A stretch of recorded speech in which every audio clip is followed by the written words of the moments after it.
that friendship doesn't mean that everything is going good, right? All of these children are yours. If you really know me, where is my hometown in Philippines? Batakanyo. Bataeño.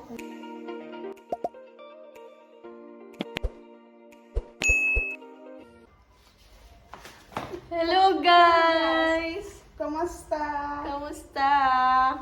So for today's video, what we will do, Auntie? Today, Auntie Mylan supporter asked me question.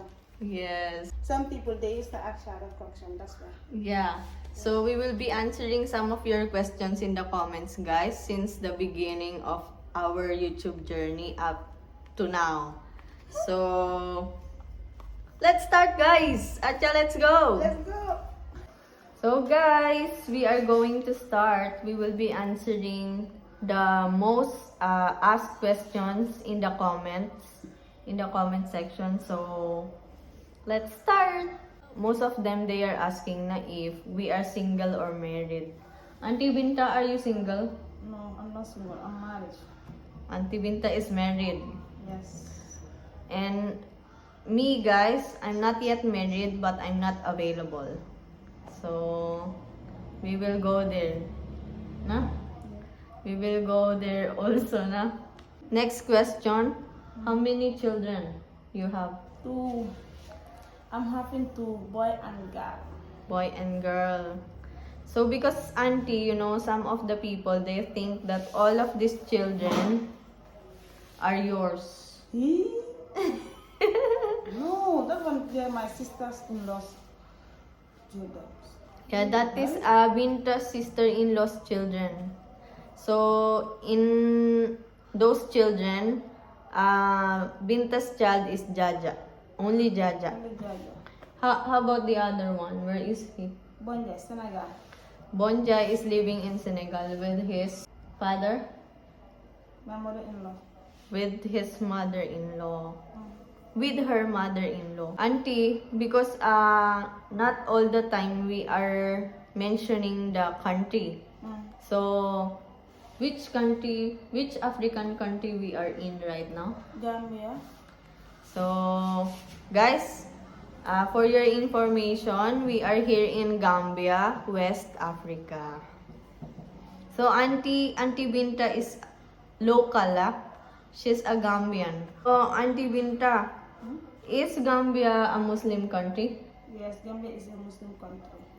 Guys, Gambia is a Muslim country. Like 90% of the people, they are Muslims, and around 9 to 10% they are Christians. Auntie, aside from me, did you see any other Filipino in here? No.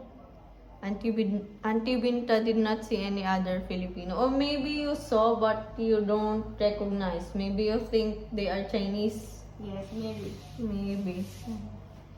Guys, if I read some comments about it, and you are also questioning what is normally the work of Filipino here in Gambia, in West Africa.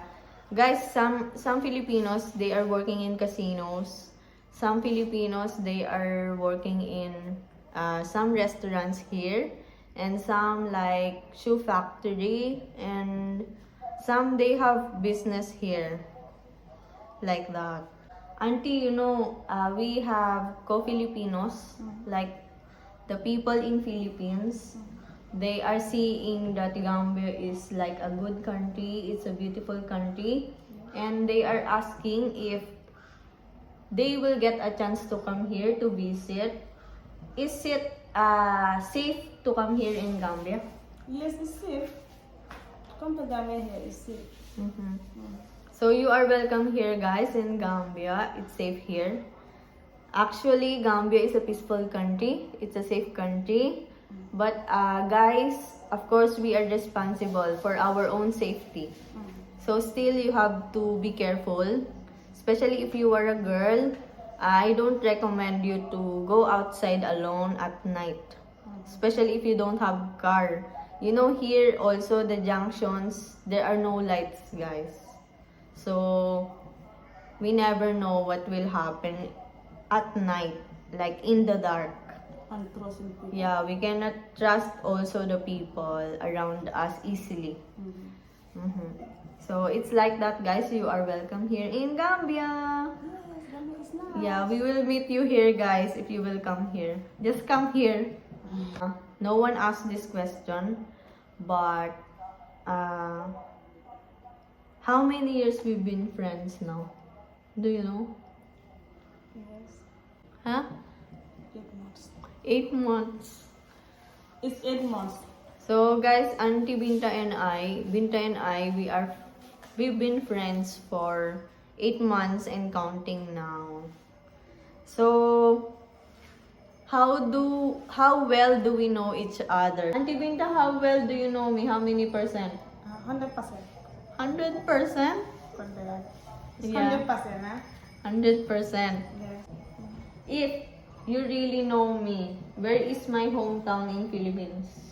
But I know. Bataeño. Auntie Binta knows that I'm a Bataeño and my hometown is in Bataan. So guys, to be specific, I'm living in Hermosa. Hermosa.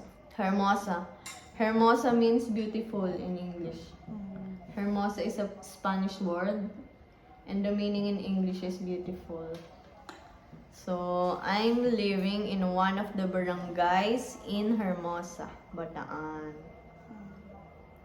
So, if you will ask me and you want to know where is Auntie Binta's hometown, where is Auntie Binta's village here in Gambia, she is from Kaur.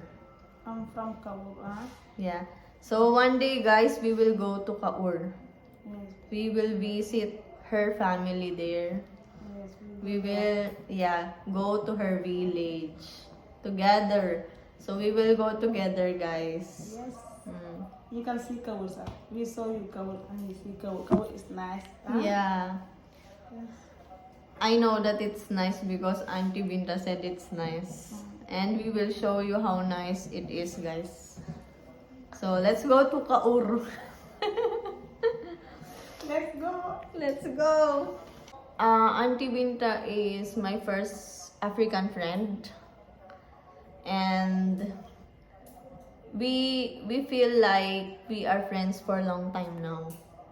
But really, how we see each other as a friend? Are we just friends here? Like our friendship will end here in Gambia? Or what? So, Auntie Binta, how do you see Auntie Myram as a friend? Auntie Madam is a good friend. No, so we are not a friend, so we are a family members now. Mm-hmm. But Auntie Madam is good, huh? It's more than good. More than good, so that Yes. means it's better. It's good.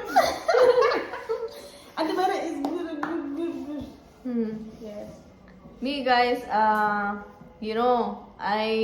I can share with you also that we know that friendship doesn't mean that everything is going good, right? So like it's not always sweet as honey as like that.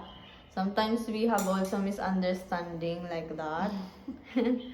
But I see Auntie Binta really here I don't trust too much to people. It's hard, you are in a foreign land and you don't know the person really. So if you just first met the person, you cannot trust easily.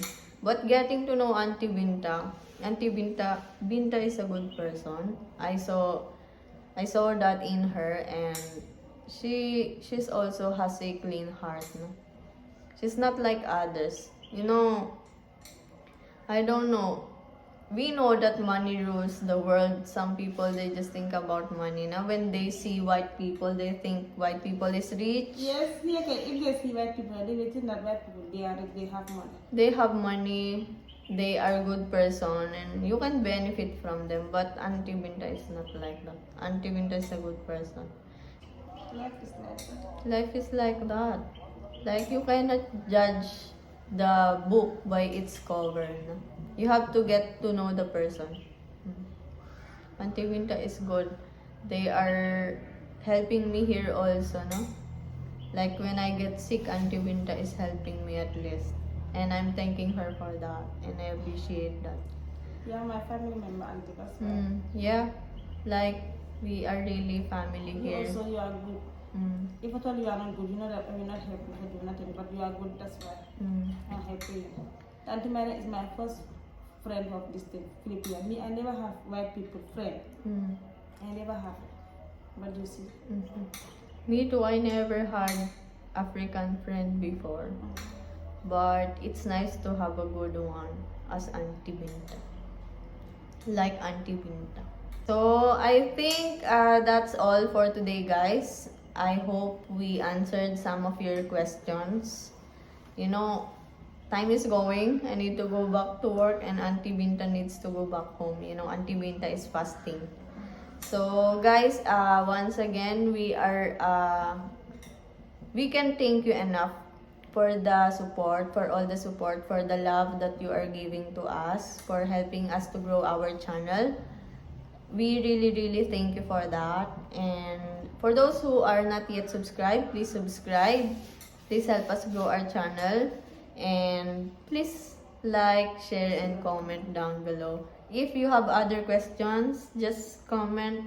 Yeah, free, yeah? Yeah, you are free to leave a comment. We will answer that the next time. So, thank you so much, guys, for watching. Thank you for tuning in. Always remember, don't forget that you are amazing. Bye-bye. We are happy. Yeah.